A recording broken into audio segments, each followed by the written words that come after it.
Welcome back to The Explainer. Today, we're diving into a really powerful story, and it's all about decision-making.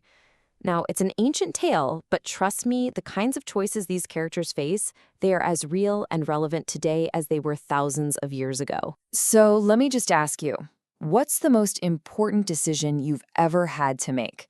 Seriously, take a second. That one fork in the road that, when you look back, changed, well, pretty much everything. We all have them. And today, we're going to see how one man's choices sent his life spinning in a completely different direction. You know, our lives really are shaped by just a handful of these huge choices. And for the man in our story today, they led straight to disaster. This whole thing is a classic cautionary tale. It shows how decisions that look super smart on paper, really strategic in the moment, can actually, step by tiny step, walk you right into a place you never, ever wanted to be. Okay, so our story boils down to two main guys, Abraham and his nephew, Lot. And they could not be more different in how they approach life. You've got Abraham, who's walking by faith. He's playing the long game, trusting in these big picture promises he can't even fully see yet. And then there's Lot. He's all about what's right in front of his face. He walks by sight, grabbing for whatever looks like the best deal right here, right now. And this contrast? It's the key to everything that's about to happen. All right, let's jump into that first big moment, that first real fork in the road. And honestly, it all starts with what you'd call a good problem to have. Both of these men had become so successful, so incredibly wealthy, that their own success was starting to create a major, unavoidable conflict. I mean, just picture it, right? You and your partner have done so well that your teams are now literally fighting over the same resources. The best grazing land, the water. Things are getting tensed. The only way to save the relationship is to go your separate ways. That is exactly what was happening here. This separation wasn't a sign of failure. It was a necessary move to manage their own incredible success. And this is where Abraham does something pretty remarkable. He's the elder, the senior partner here. He could have totally pulled rank and said, look, I'm taking the good stuff. But he doesn't. He does the exact opposite. He tells his nephew, you pick first, you go left, I'll go right. You go right, I'll go left. He puts their family bond way ahead of personal profit. Just a total act of maturity and faith. Okay, so now the ball is in Lot's court. He's got this incredibly generous offer on the table, a blank check, really. So what's he gonna do? This is that first major step, that first compromise that's gonna set the course for the rest of his life. And you can just see the gears turning in Lot's head. It's all based on what he can see. First, he lifts up his eyes, just scanning the physical options. And what does he see? Instant advantage, that lush, green, well-watered Jordan Valley. And what does his mind compare it to? To the prosperity of Egypt, a symbol of worldly wealth, not a place of faith. And based on that, he chooses for himself. Pure self-interest. He takes the best land without a second thought for his uncle. And here's the kicker.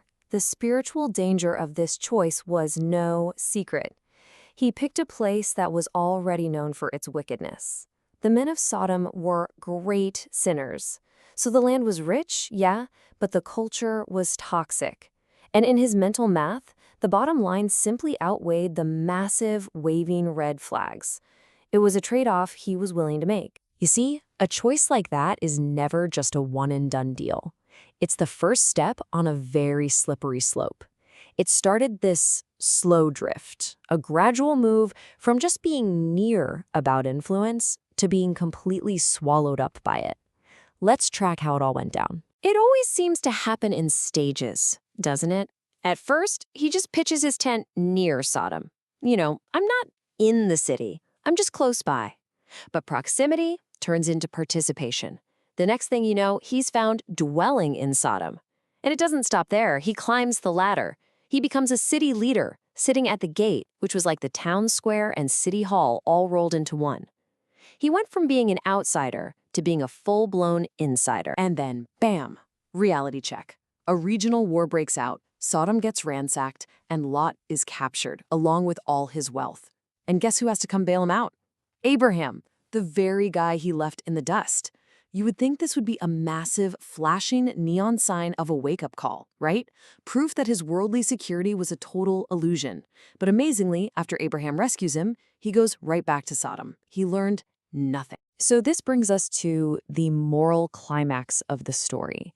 And this is where we see what years of soaking in this compromised environment really did to Lot's own character. It's not pretty. It's just shocking.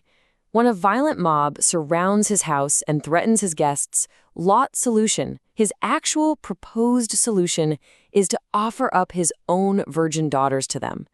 And listen to what he calls the mob, my brothers. He identifies with them. At this moment, it's brutally clear. His moral compass isn't just off, it is completely broken. Let's just break this down. His motivation, to protect his guests, well, that's based on an ancient code of hospitality. It seems noble on the surface, but his method, it's monstrous. His values are so twisted now that this abstract rule of hospitality has become more important than his most basic duty as a father. Years of small compromises didn't just change his zip code, they totally corrupted his soul. So when actual angels show up to tell him, this city is about to be wiped off the face of the earth, get out now, what happens? First, his future sons-in-law just laugh at him. He has zero credibility even with his own family.